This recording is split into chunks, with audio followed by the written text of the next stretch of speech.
জয় জগন্নাথ, নমস্কাৰ। আজি আমি জ্যোতিষ শিক্ষাৰ চতুৰ্থ পাঠলৈ সকলোকে এষ্ট্ৰ আছামৰ পৰা স্বাগতম জনালোঁ।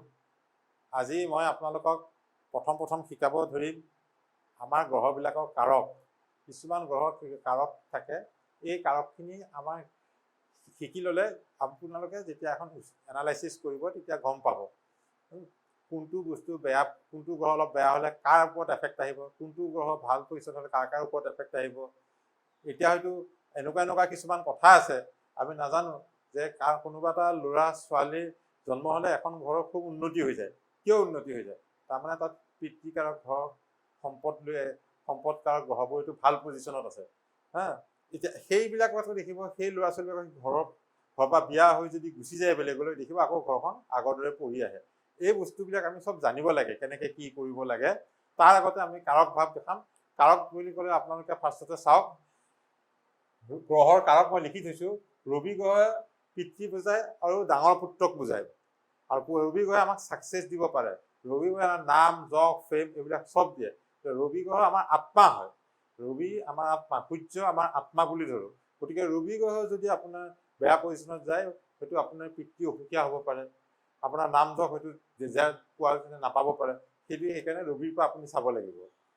ছেকেণ্ডত আছে চন্দ্ৰ। চন্দ্ৰই আকৌ মাতৃ, শাহু, মন, স্মৰণ শক্তি এইবোৰ বুজায়। আমাৰ আমাৰ যদি চন্দ্ৰ ভাল স্থানত থাকে, ভালকৈ থাকে, কোনো এফ্লিক্টেড নহয়, তেনেহ'লে আমাৰ মাতৃৰ শৰীৰ চব ভালে থাকিব আৰু মনটো ভাল থাকিব। আৰু যদি চন্দ্ৰ যদি আপোনাৰ নিচস্ত হৈ যায় বা শত্ৰুৰ লগত থাকে, তেনেহ'লে আপোনাৰ বা পীড়িত হৈ যায় শত্ৰু গ্ৰহৰ লগত, তেতিয়া আপোনাৰ স্মৰণ শক্তি অলপ কমিব, মনটো অলপ বেয়া হ'ব, কোনো এটা কামত আপুনি কনচেনট্ৰেট কৰিব নোৱাৰিব। এইবিলাক বস্তু আমি তাৰ পৰা চাওঁ। মংগলৰ পৰা দেহা চাওঁ, নিজৰ দেহা চাওঁ, আৰু ভাতৃক চাওঁ, ডাঙৰ ভাতৃক আমি মংগলৰ পৰা চাওঁ। মংগলৰ পজিশ্যনটোৰ পৰা চাওঁ, নিজৰ সাহসটো মংগলে দিয়ে। মংগল যদি আপোনাৰ নিচস্ত হৈ যায় বা পীড়িত হৈ যায়, কেতিয়াবা পীড়িত হ'লে দুঃসাহসো দিব পাৰে, নহ'লে আপোনাৰ সাহসটো হেৰুৱাই পেলাব পাৰে। কোনো কামত আপুনি আগবাঢ়ি যাবলৈ সাহস নকৰিব পাৰে। বেছি উচ্চ হৈ গ'লেও আকৌ দুঃসাহসো দি দিব পাৰে। এই বস্তুবোৰ চাব লাগে। আকৌ যদি মংগল বেয়া স্থানত থাকে, মংগলৰ ওপৰত যদি বেয়া গ্ৰহৰ দৃষ্টি আহে, মই দৃষ্টি শিকাইছিলোঁ, তেতিয়া হয়তো আপোনাৰ ভাতৃৰ স্বাস্থ্য বা ভাতৃৰ অপকাৰ কৰিব। এই বস্তুখিনি চাওক। আৰু মংগলে আমাক এনেই ক্ষমতাও দিয়ে। মংগলে আপোনাক ক্ষমতা দিয়াত আপোনাক সহায় কৰে, যিহেতু মংগল সেনাপতি, কুমাৰ গ্ৰহ, ক্ষমতা দিব পাৰে। বুধে আপোনাৰ সৰু ভাতৃ, ডাঙৰ ভাতৃ মংগলে বুজালে সৰু ভাতৃ বা সৰু ভণ্টিক আপোনাক বুধে কৰে। সৰু ভাতৃ বা ভণ্টিৰ স্বাস্থ্য কেনেকুৱা হ'ব, পঢ়া শুনা কেনেকুৱা হ'ব, তাতো ভাগ্য কেনেকুৱা, সেইটো আপুনি বুধৰ পৰা গম পাব। বুধে আপোনাৰ বুদ্ধি দিব, ইণ্টেলেকচুৱেল দিব। বুধে আপোনাক ব্যৱসায় বাণিজ্য ভাল হ'ব নে চাকৰি কৰা ভাল হ'ব, সেইটো বুধৰ পজিশ্যনৰ পৰা আপুনি গম পাই যাব। এইখন চক্ৰত কোনখনত আছে, বুধ যদি এপ্লিক্টেড হোৱা নাই, নিচস্থ নহয়, বুধ যদি আপোনাৰ ভালকৈ আছে, তেনেহ'লে এনেকৈ বুজি পাব। সেইখিনি আপোনাৰ ভাল ফল দিব। এই কথাখিনি সেইকাৰণে আমি প্ৰথম চাই ল'ব লাগিব। তাৰপিছত আছে বৃহস্পতি। বৃহস্পতি আমাৰ গুৰু। তেওঁ আমাৰ গুৰুসকলক ৰিপ্ৰেজেণ্ট কৰে। আমাৰ যিসকলে শিক্ষক গুৰু, সেইসকলকে ব্ৰাহ্মণ, শিক্ষক গুৰু এইখিনি ৰিপ্ৰেজেণ্ট কৰে। আৰু ভাগ্য, মেইন ভাগ্যও দিয়ে। গুৰুৱে ভাগ্য লিখে বুলি কয়। গুৰু নৱমত বৃহস্পতি এইখিনি খুব ভাল বুলি কয়। গুৰু ভাগ্যস্থান। আৰু সম্পদো দিয়ে, গুৰুৱে সম্পদো দিয়ে। আৰু স্বামী খোৱা শৰীৰ কেনেকুৱা হ'ব, সেইটো আপোনাৰ ফিমেল চাৰ্টৰ পৰা দিয়ে, জাতিকাৰ চাৰ্টৰ পৰা আপুনি শৰীৰৰ বিষয়েও গম পাব বৃহস্পতি। এতিয়া শুক্ৰ হ'ল আপোনাৰ ৱাইফ, মানে আপোনাৰ প্ৰেম, এটাচমেণ্ট। শুক্ৰ যদি ভাল হয়, আপোনাৰ প্ৰেম, এটাচমেণ্ট চব হ'ব। শুক্ৰই আপোনাক ভালকৈ, শুক্ৰ অলপ বিউটি লাভিং গ্ৰহ। এইটো শুক্ৰই ভাল ঘৰ, ভাল ঠাইত, লাক্সাৰী গাড়ীত উঠি ভাল পোৱা গ্ৰহ। শুক্ৰ থাকিলে শুক্ৰই আপোনাৰ সৰু ভনী আৰু ডাঙৰ ছোৱালীক এইখিনি শুক্ৰই বুজায়। গতিকে এই বস্তুখিনি চাব লাগিলে আপুনি শুক্ৰ কেনেকুৱা আছে তেতিয়া গম পাব এইখিনি চাবলৈ। শনিয়ে সাধাৰণতে শ্ৰমিকসকলক বুজায় আৰু আয়ুস বুজায়। আয়ুসৰ কেনেকুৱা ক্ষয় ক্ষতি আছে, এই বস্তুটো আপুনি যেতিয়া চাব লাগিব, সেইখিনি চাব লাগিলে আপুনি শনিৰ পৰা চাব লাগিব। শনিয়ে আয়ুস বুজায়। আৰু ৰাহুৱে আমাক বুজায় পিতৃৰ ফালৰ ককাক আইতাক। আপোনাৰ পিতৃৰ ফালৰ ককাক আইতাক কেনেকুৱা হ'ব, ফেমিলি সেইখিনি ফেমিলি কেনেকুৱা আছিলে কি কথা, এইটো ৰাহুৰ পৰা আহে। আৰু ৰাহুৱে এটা মায়া দিয়ে, আৰু ৰাহু যিটো ঘৰত থাকে সেই ঘৰটোত সেই বস্তু পুৰা এটা প্ৰবল ইচ্ছা শক্তি ডেজায়াৰ এটা জন্ম হয়, সেইটো ৰাহু। এতিয়া কেতুৱে বিচাৰে মাতৃৰ ফালৰ ককাক আইতাক। কেতুৰ বুজাই আমি মাতৃৰ ফালৰ ককাক আইতাকৰ বিষয়ে যদি জানিব খোজো, তেতিয়া এজন জাতকৰ আমি যদি ভালকে শিকি যাম, কেতু পজিশ্যন যায় কৈ যাব পাৰিব আপুনি যে ককাক আইতাক কেনেকুৱা হয় মাকৰ ফালৰ। এতিয়া কেতুৱে সাধাৰণতে মোক্ষ বিচাৰে, আধ্যাত্মিক মোক্ষ বিচাৰে। কেতুৰ মতে কেতুৱে এই পৃথিৱীৰ কাম শেষ কৰি গুচি যায়। কেতু বেয়া হলে মানুহৰ মেণ্টেল ডিপ্ৰেশ্যন আহে, মানুহৰ ডিপ্ৰেশ্যন আহে, ছুইচাইডিয়েল টেণ্ডেঞ্চি আহে। এই বস্তুটো যদি আপোনালোকে আগতে গম পায় কোনোবা জাতকৰ, তেনেহ'লে আপোনালোকে সেইমতে প্ৰিকশ্যন ল'ব পাৰে। এতিয়া আমি কিছুমান বস্তু উপায়ো এতিয়া পোৱাৰ আগতে, বাকী যোগত যোৱাৰ আগতে আপোনালোকে এতিয়া কাৰক মানে মই এইকাৰণে কৈছো যে আপোনাৰ যদি কেতিয়াবা কিবা গ্ৰহ বেয়া থাকে, ৰবি গ্ৰহ যদি ভাবিছে যে মোৰ অলপ বেয়া হৈ আছে, আপোনালোকে বেয়া হলে যদি কোনো ধৰণৰ আঙুঠি পিন্ধিব নোৱাৰে, আগত কৈছো দুষ্ঠা নহয় কৰিব নোৱাৰে, আপুনি পিতৃৰ সেৱা শুশ্ৰূষা কৰক, পিতৃক ভাল ব্যৱহাৰ কৰক, আপোনাক ৰবি গ্ৰহৰ যিটো প্ৰকোপ সেইটো কমি আহিব, লাহে লাহে ভাল হ'ব। চন্দ্ৰ যদি বেয়া হৈ আছে, চন্দ্ৰৰ কাৰণে আঙুঠি পিন্ধা পতককে দৰকাৰ নাই, আপুনি মাতৃৰ সেৱা কৰক, মাতৃৰ সেৱা কৰক, মাতৃৰ লগত সদ্ব্যৱহাৰ কৰক, সন্মান কৰক, আপোনাৰ চন্দ্ৰও লাহে লাহে ভাল হৈ আহিব। তাৰপিছত মংগল যদি বেয়া হৈ আছে, তেনেহ'লে আপুনি মংগল যদি বেয়া হয় তেনেহ'লে ভাতৃক ভাল ব্যৱহাৰ কৰক, প্লাছ আপোনাৰ ডাঙৰ ভাতৃক ভাল ব্যৱহাৰ কৰক। তাত মংগল মানুহৰ কাৰণে আমি সাধাৰণতে হনুমান চালিচা পঢ়িলে মংগল সুবিধা, কাৰণ মংগলক হনুমানৰ লগত ৰিজোৱা আছে, সেইকাৰণে আমি হেৰি কৰোঁ। বৃহস্পতি গুৰু আৰু সম্পদ, বৃহস্পতি পতককে আঙুঠি পিন্ধাৰ আগতে আপুনি আপোনাৰ গুৰুসকলক যদি ভাল ব্যৱহাৰ কৰে, সন্মান কৰে, মাজে মাজে গৈ তেওঁলোকক কিবা বস্তু দিয়ে, খোৱা চোৱা কাপোৰ কানি দি যদি তেওঁলোকক সন্মান কৰে, বৃহস্পতি সন্তুষ্ট হয়, বৃহস্পতি গ্ৰহৰো বেয়া প্ৰকোপবিলাক কমি আহে। শুক্ৰৰ কাৰণে আপোনাৰ পত্নী, আপুনি শুক্ৰই আপোনাক সম্পদ দিব, আপোনাৰ মেটেৰিয়েলিষ্টিক সম্পদখিনি শুক্ৰই দিব।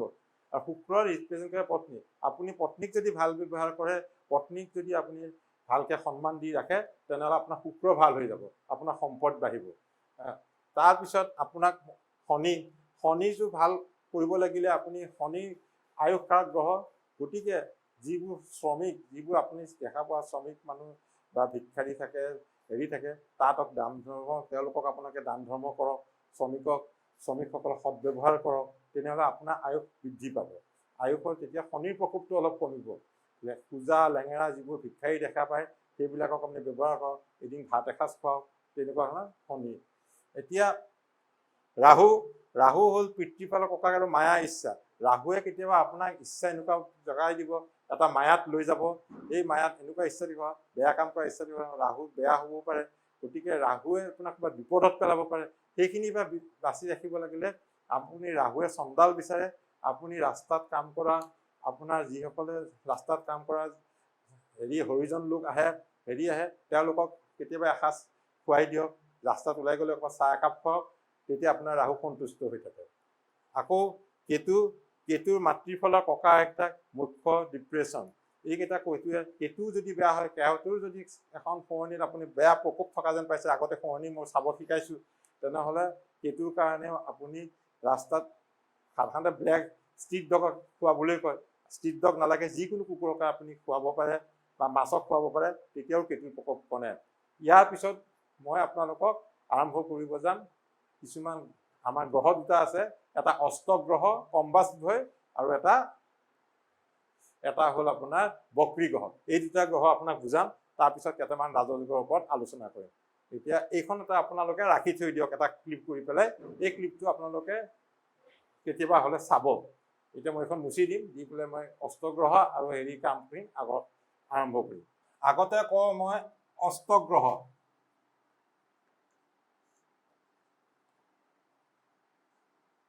অষ্টগ্ৰহ বুলি ক'লে আমি এখন সৰণিত যেতিয়া আমি লিখো, বনাওঁ,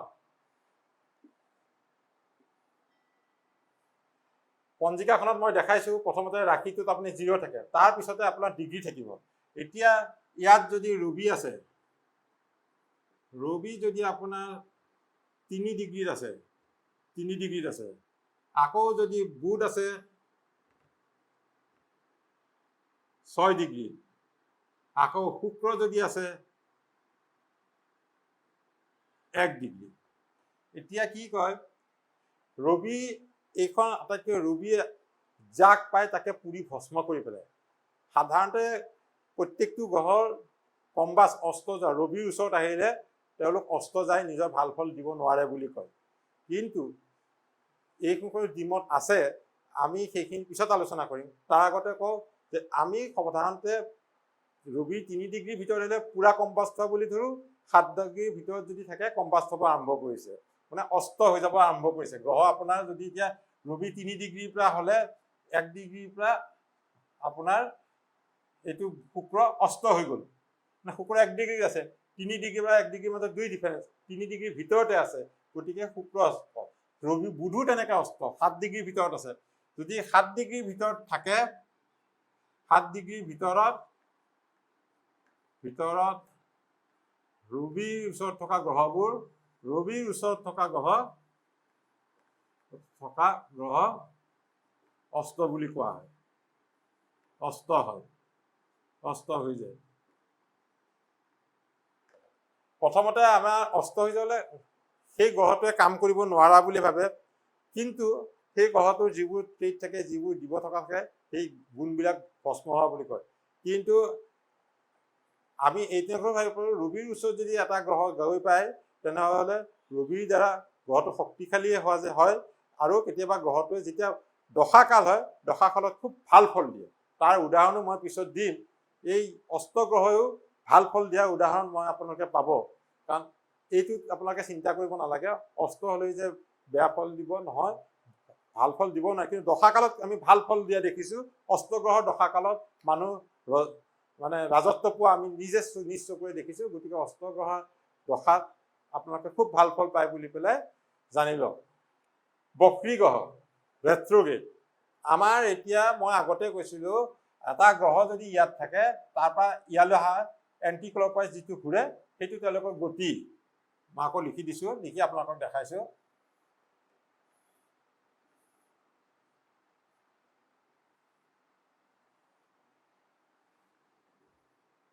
এটা গ্ৰহই এণ্টি ক্লকৱাইজ ছাপ'জ মেষত আছে, মেষৰ পৰা বৃষত আহিব, বৃষৰ পিছত মিথুনত যাব, তেনেকৈ গৈ থাকে।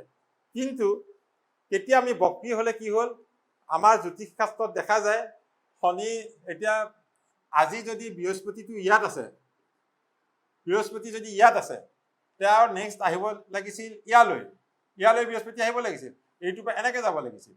কিন্তু তেওঁ এইটো ঘৰ দেখা পোৱা যায়, তেওঁ আজি 1 তাৰিখৰ পৰা আছে, 3 মাহমান ইয়াতে দেখা যায় বৃহস্পতি। উল্টা আগতে নাই, পিছলৈ গুচি যায়, বৃহস্পতি পিছলৈ গুচি যায়, পেলাই ইয়াত পালেহি, তেতিয়া হয়তো কৈ দিয়ে বক্ৰী। এইটো হ'ল বক্ৰী, এইটো ৰেট্ৰগ্ৰেড, পিছলৈ যোৱা। আগলৈ আমি যোৱাটো হ'ল যিটো যায় গতি, সেইটো বাদ দি এই স্থানৰ পৰা আকৌ যদি আমি পিছুৱা আৰম্ভ কৰোঁ তেতিয়া বক্ৰী বুলি কয়। তেনেকৈ ৰবি আৰু চন্দ্ৰৰ বাহিৰে বাকীবিলাকৰ বক্ৰী আছে, কিন্তু ৰাহু আৰু কেতু সদায় বক্ৰী। ৰাহু আৰু কেতু সদায় উল্টাকেই যায়। ৰাহু কেতু যদি ইয়াত থাকে, তেনে ৰাহুটো উল্টাকে আহিব, এনেকৈ। বেলেগ গ্ৰহ এনেকৈ আহিব,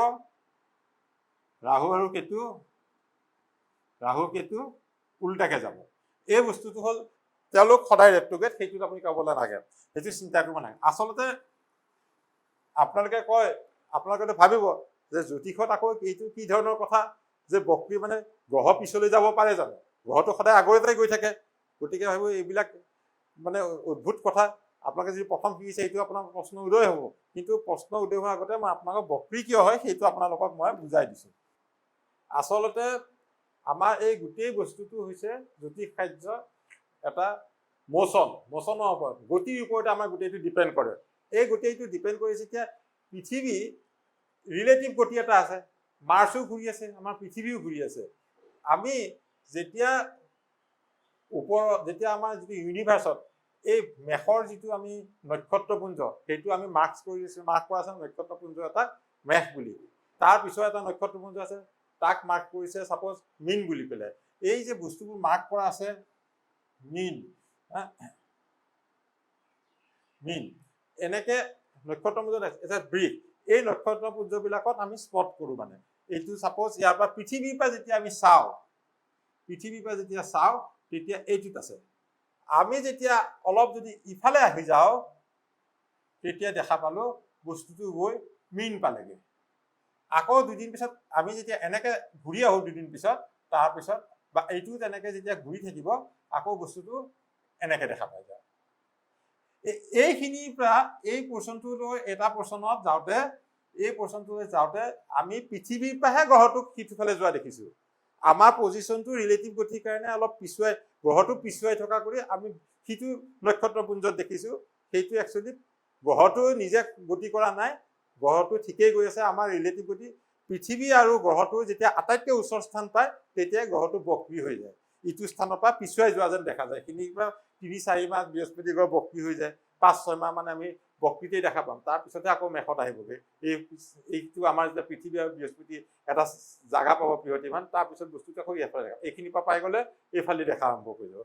এই বস্তুখিনিয়ে হৈছে বক্ৰী আৰু বক্ৰী গ্ৰহৰ আটাইতকৈ বলি গ্ৰহ এইটো ভুল নুবুজিব বক্ৰী গ্ৰহ বলি গ্ৰহ খালি তেওঁলোকৰ এছপেক্টবিলাক বেলেগ নহয় মানে বক্ৰী গ্ৰহ এটা যদি ইয়াতে আছে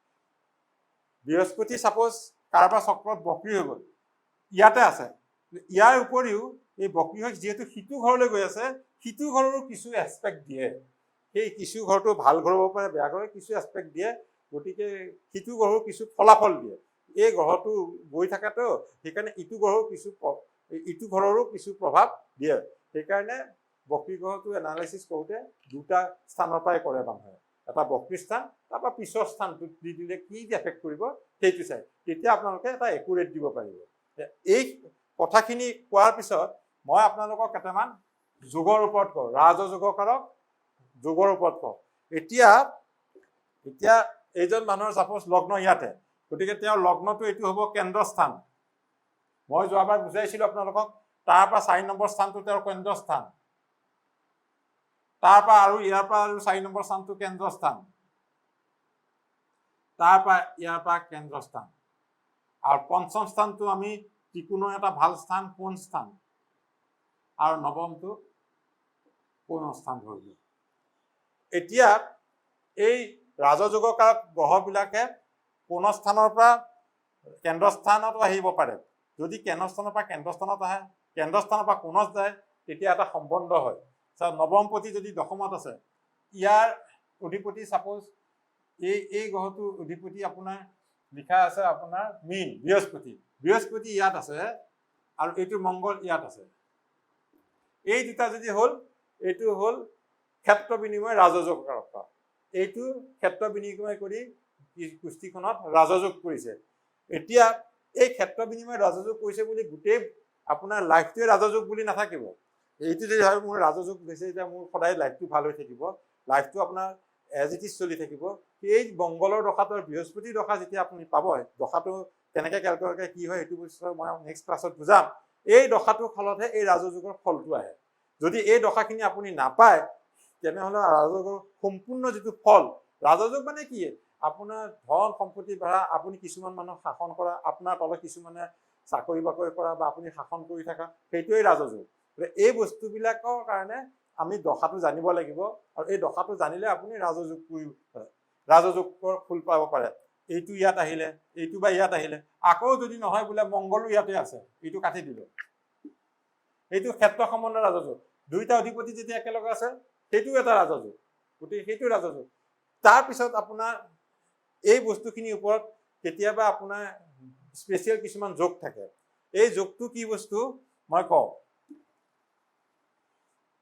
এতিয়া যদি আপোনাৰ ইয়াতে চন্দ্ৰ আছে আপোনাৰ ৰাশি এইটো এতিয়া ৰাশিৰ যদি 12 হাউচত যদি পিছফালে আপোনালোকে চন্দ্ৰ যেতিয়া দেখিব চন্দ্ৰৰ পিছফালে কিবা গ্ৰহ আছে নাই চন্দ্ৰৰ আগফালে কিবা গ্ৰহ আছে নাই চন্দ্ৰৰ আগলৈ যাব এইটোত কিবা গ্ৰহ আছে নাই এই দুটাত চাব এই দুটাত গ্ৰহত চাব গতিকে এই দুটাত যদি শুক্ৰ আছে, এইটোত যদি বুধ আছে, তেনেহ'লে দেখিব দুটা যোগ আছে, অনফা যোগ, সুনফা যোগ আৰু অনফা যোগ। চন্দ্ৰক অকলশৰীয়াকে থাকিলে কুষ্টিখনত যদি ইয়াত কোনো গ্ৰহ নাথাকে, থাকিলে তেওঁলোক ঠিকে আছে, গ্ৰহ নাথাকিলে কেমদ্ৰুম যোগ হোৱা পাৰে। যদি চন্দ্ৰ যদি এনেকে নাথাকে, এনেকে থাকে কুষ্টিখনত, তেতিয়া কেমদ্ৰুম হয়। এই কেমদ্ৰুম যুগটো মানে কি, এটা দাৰিদ্ৰৰ যুগ, টকা পইচা নাথাকে, জাতকৰ পইচাৰ বৰ দিগদাৰ হৈ থাকে, এটা কেমদ্ৰুম যুগ। গতিকে এই কেমদ্ৰুম যুগটো আপোনাৰ এইটো চন্দ্ৰপা চাই, চন্দ্ৰৰ লগত বা আগে আৰু পিছে কিছু গ্ৰহ থাকিব লাগে, তেতিয়া কেমদ্ৰুম যুগ নহয়। তেতিয়া আপোনাৰ চন্দ্ৰৰ আগত যদি থাকে, আপোনাৰ চন্দ্ৰৰ আগত যদি বুধ থাকে, তাৰমানে আপোনাৰ পইচা থাকিবই, কিছু পইচা সদায় থাকিব। বুধ আপুনি কেতিয়াও ভিক্ষাৰী হৈ নাযায়, আপুনি একদম আপোনাৰ পইচা সম্পদ থাকিবই, ডিপজিট থাকিব এইটো ঘৰত। আকৌ যদি ইয়াত থাকে বুধ, ইয়াত নাই,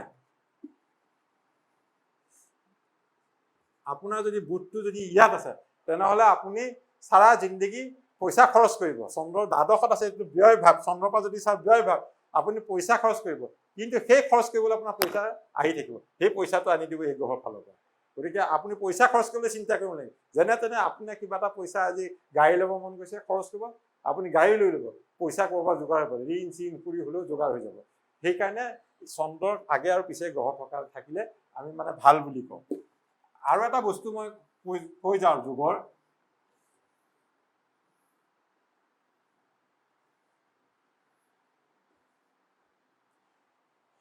আপুনি এটা মনত ৰাখিব, কুষ্টিখনত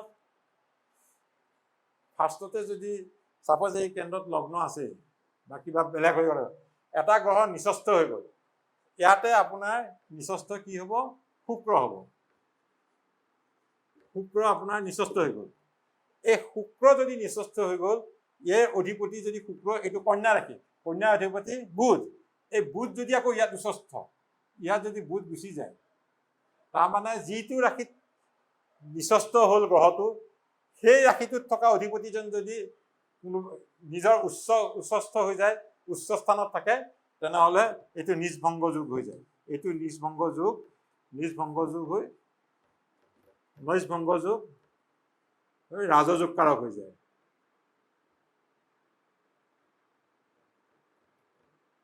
চন্দ্ৰৰ লগত যদি চন্দ্ৰৰ দশমতো থাকে বা চন্দ্ৰও ইয়াত থাকে নিচস্থত, এইটো ৰাজযোগৰ কাৰক হৈ যায়। লগত চন্দ্ৰ থাকিলে ৰাজযোগৰ কাৰক হৈ যায়।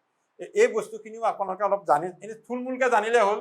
বাকী কিতাপ আপোনাক যোগ বুলি ক'লে বহুত যোগ আছে, ইমান যোগ আপোনালোকে চাই মানে হেৰি হৈ যাবগৈ।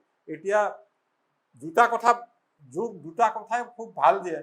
লগ্নপতি যদি আমাৰ এই লগ্নপতি যদি নৱমত থাকে, ইয়াৰ চাপ'জ চন্দ্ৰ, এই চন্দ্ৰ যদি বৃহস্পতি ইয়াতে থাকে, তেতিয়া এইটো এটা খুব ভাল যুগ। এইটো কিয় ভাল যুগ, এই মানুহজনক ভাগ্যই সদায় সহায় কৰিব। কিবা বিপদত পৰিবলৈ গৈ থাকিলেও হঠাৎ তাৰ পৰা আঁতৰি গুচি আহিব। কেতিয়াবা আপোনালোকে গম পায় নহয় যে তেওঁ ফ্লাইটৰ টিকেট মিছ কৰিলে, ফ্লাইট যাওঁতে মিছ কৰিলে, কিয় মিছ কৰিলে? তেনেকুৱা মানুহৰ এনেকুৱা এটা যোগ থাকিব লাগিব। ইয়াৰ লগ্নপতি গৈ হেৰি ইয়াত ভাল স্থানত আছে নৱমত, সেই মানুহজনৰ তেনেকুৱা বিপদ বিঘিনি মানে খুব কম হয়। এনেকুৱা যোগ থাকিলে আটাইতকৈ ভাল। আপোনালোকে এনেই শুৱনিত চাই পেলাই গম পাব যে এই যুগত মানুহজনৰ বিপদ আপদত নপৰে। কেতিয়াবা কিছুমান শুৱনিত আপোনালোকে পাব ৰাহু আৰু কেতুৰ এডাল এক্সিছ আমি ৰাহু কেতু মানে কি, ৰাহু কেতু একচুৱেলি এটা মোচনটো এনেকুৱা, আমাৰ পৃথিৱীখনৰ চাৰিওফালে হেৰিখন কি কয়, চন্দ্ৰ ঘূৰি আছে। চন্দ্ৰ ঘূৰি থাকোঁতে সেই চন্দ্ৰৰ যিটো, আৰু পৃথিৱীখনো সূৰ্যৰ চাৰিওফালে ঘূৰি আছে, গতিকে দুটা গতি হৈ গ'ল। সেইকাৰণে চন্দ্ৰ ঘূৰি থাকোঁতে চন্দ্ৰৰ এক্সিছডালত ৰাহু আৰু কেতু ধৰি থৈ দিয়ে। সেইটো এক্সিছ ৰাহু কেতুতে চন্দ্ৰৰ যিটো পৃথিৱী ঘূৰি থকাৰ শক্তি গতি, সেইটো ৰিপ্ৰেজেণ্ট কৰে একচুৱেলি। কেতিয়াবা ৰাহু কেতু ওপৰত একফালে যদি গ্ৰহবোৰ থাকে, চাপ'জ ইয়াৰ পৰা থাকিলে চব গ্ৰহ, লগ্ন কথা নাই, লগ্ন য'তেই থাকক, ইয়াতো থাকক, ৰাহু কেতুটো চাব লাগিব। চাপ'জ বৃহস্পতি, তাৰ পৰা ইয়াত চন্দ্ৰ দিলো ৰাশি বুধ শুক্ৰ মংগল, তাৰপিছত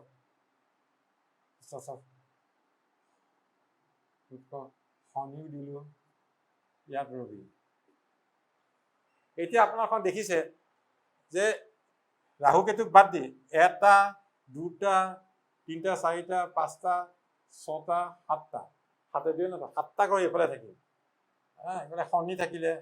এতিয়া দেখা পালে এইখন কুষ্ঠিত আপোনাৰ একফালে গোটেইবোৰ গ্ৰহ থাকিল, ৰাহু কেতু এক্সিছৰ ফালে। ৰাহু কেতু এক্সিছৰ ফালে একেখন হোৱাৰ পিছত ইটো চাইড কমপ্লিট খালী। তেতিয়া এইটো আমাৰ জ্যোতিষত দিয়া আছে কালসৰ্প যোগ।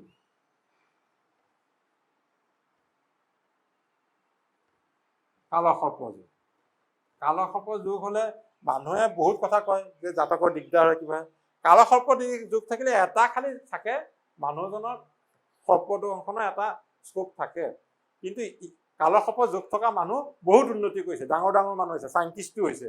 বহুত চাইণ্টিষ্টৰ আমি উদাহৰণ মই আগতে পাইছো, তেওঁলোক কালসৰ্প যোগ থাকিলে বহুত ডাঙৰ মানুহ হৈছে। খালি কালসৰ্প যুগত কাম দিলে হৈ যায়, বিয়া বাৰু দিলে হয়, চাকৰি পোৱাত দিলে হয়, ল'ৰা ছোৱালী হোৱাত দিলে হয়, কেতিয়াবা মেণ্টেল ডিপ্ৰেশ্যন আৰু ফ্ৰাষ্ট্ৰেশ্যন এটা আহে, এইখিনি ফ্ৰাষ্ট্ৰেশ্যন আহে। আৰু কালসৰ্প যুগত আপোনাৰতো আঙুঠি বা কিবা লাভ নাই। কালসৰ্প যুগত যদি আপোনালোকে বছৰত যদি এদিন শিৱৰ মহামৃত্যুঞ্জয় পূজাটো কাটে, মহামৃত্যুঞ্জয় পূজা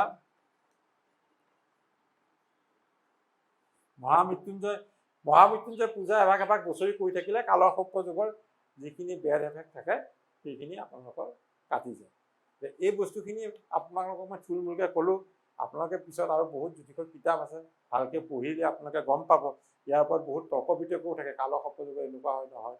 কিন্তু মোৰ মতে মই যিখিনি পঢ়ি বুজি পাইছোঁ, কালসৰ্প যুগত মহামৃত্যুঞ্জয় পূজা কৰিলে বছৰত এটলিষ্ট এবাৰ কালসৰ্প যুগৰ বেড এফেক্টটো নাহে বুলি মানে বহুতে কৈছে। আৰু ঋষি মুনিৰ পৰা মই যিটো গম পাইছোঁ সেইটো হ'লেই ভাল হয়। তাৰপিছত আৰু এটা যোগ মই কৈ দিছোঁ। এতিয়া মানুহ এজনৰ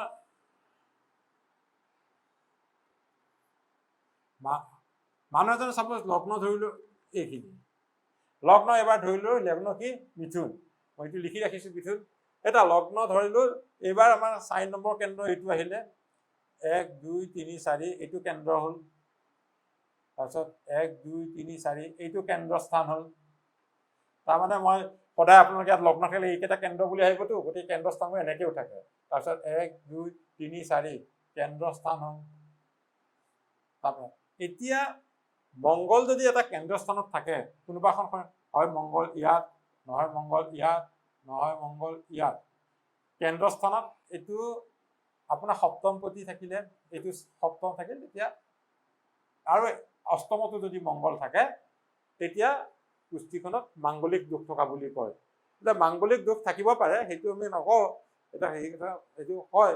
কিন্তু এনেকুৱা ধৰণৰ দোষ যদি আপোনালোকে ক'ৰবাত কুষ্ঠিত থাকে, তেনেহ'লে তেওঁ ক'ৰবাত হনুমান চালিচা পঢ়িলে তেওঁৰ জীৱনটো আৰামত কটাই দিব, মংগলে কোনো বেড এফেক্ট নিদিয়ে, সেইটো আপোনালোকে আৰামত ক'ব পাৰিব। আৰু এটা কথা কৈ দিওঁ আপোনালোকক,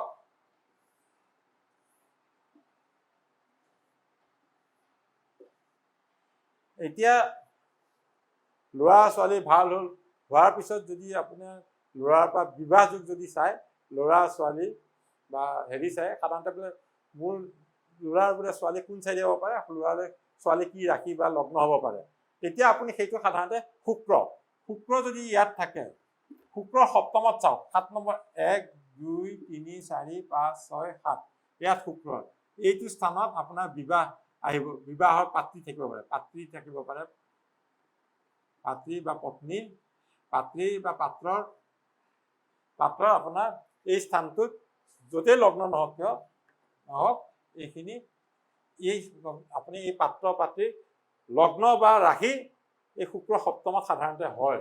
বহুত ঠাইত মই দেখিছোঁ শুক্ৰ বা সপ্তমত এই লগ্ন বা ৰাশি হয়। গতিকে আপোনালোকে তেতিয়া আপোনালোকে ফ'কাছ কৰিব পাৰে, হয়তো কয়বোৰ ইয়াতে থাকিব পাৰে। কিন্তু বিয়াৰ কাৰণে আকৌ আমি ৰাশি চক্ৰও চাওঁ, আপোনালোকেও চাব পাৰিব। মোৰ তাত ক্লাছত থাকিলে আপোনালোকে চব বস্তু জানি যাব, অলপ কৰিলেও হ'ল। কি হয় এতিয়া বিয়াৰ কাৰণে আকৌ ফটকে শুক্ৰ তাত থাকিলেই নহ'ব, বিয়াৰ কাৰণে আমি সাধাৰণতে চন্দ্ৰৰ পৰা চাওঁ। বিয়া যেতিয়া চাওঁ এইটো চন্দ্ৰৰ পৰা চাওঁ, চন্দ্ৰৰ পৰা কেইটামান ৰাশিত আমি বিয়া ভাল বুলি কওঁ। বিয়া চন্দ্ৰৰ পৰা সমসপ্তম এইটোত যদি থাকে তেনেহ'লে ভাল যুগ, ৰাজযোগ কাৰক বুলি কয়, সেইটো ভাল যুগ, এইটো আপোনাৰ ভাল, যাতে সমসপ্তম বুলি কয়, এইটো কয় সমসপ্তম। ইয়াত যদি চন্দ্ৰ হয় ল'ৰা ৰাশি যদি চন্দ্ৰ ইয়াতে, তেনেহ'লে দুইটা হেৰি এটা আহিব, এটাচমেণ্ট এটা থাকিব। আকৌ এইটো সমসপ্তম বুলি কয়।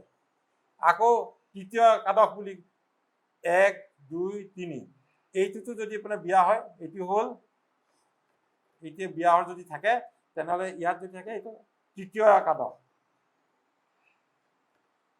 তৃতীয় একাদশ। আকৌ ইয়াৰ পৰা চন্দ্ৰৰ পৰা জোখক দেই, 1 2 এইটো 3 পালো, 1 2 3 4 এইটো 4 নম্বৰত আহি গ'লে আপুনি চতুৰ্থ দশম।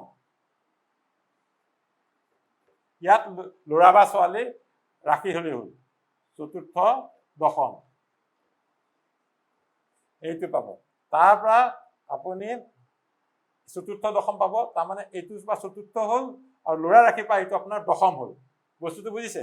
ইয়াত যদি ল'ৰাৰ পাত্ৰ থাকে ল'ৰা, এতিয়া ইয়াৰ পৰা এইটো জুখি গন্তি কৰি আহি যাওক, চন্দ্ৰ আপোনাৰ একাদশ হ'ল, সেইখিনি তৃতীয় একাদশ।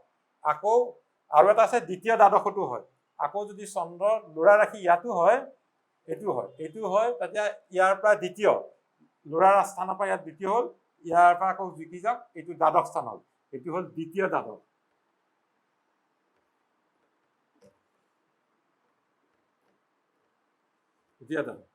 তাৰপিছত এটা আমি সকলো সময়তে খুব ভালকে চাব লাগে, চোৱনি চোৱাৰ আগতে। আজিকালি ইমান ডাইভৰ্চ ইমান ডাঙৰ কাজিয়া পেচাল হৈ থাকে, সেইকাৰণে এইটো বস্তু মই কওঁ আপোনালোকে এবাৰ চাই ল'ব। এইটো বস্তু এইটো হ'ল চন্দ্ৰৰ পৰা ষষ্ঠ স্থান। চন্দ্ৰ 1 2 3 4 5 6 6ত যদি বিবাহৰ কাৰণে, বিবাহৰ পাত্ৰৰ দৰাৰ যদি আপোনাৰ চন্দ্ৰ ইয়াত ৰাশি হয়, দৰা ৰাশি হয়, তেনেহ'লে এইটোৰ পৰা 1 2 3 4 5 6 7 8 এইটো 8 নম্বৰ স্থান হয়। 8 নম্বৰ স্থানটো আমি কি বুলি কওঁ? মৃত্যু স্থান। 8 নম্বৰ স্থানটো মৃত্যু স্থান। গতিকে দৰা বা ছোৱালীৰ পৰা 8 নম্বৰ স্থান যেতিয়া চন্দ্ৰ পৰি যায়, তেতিয়া সেইখন বিয়া আমি এভইড কৰিব লাগে। উপায় নাই, যেতিয়া কোনোবা আজিকালি ল'ৰা ছোৱালীয়ে জোৰ জবৰদস্ত হয়, কিন্তু আপুনি যিহেতু এটা জ্যোতিষ শিকিছে, জানে, আপুনি কেতিয়াও সেইখন বিয়া কৰে। এই বস্তুটোক কয় অৰিখৰস্ত।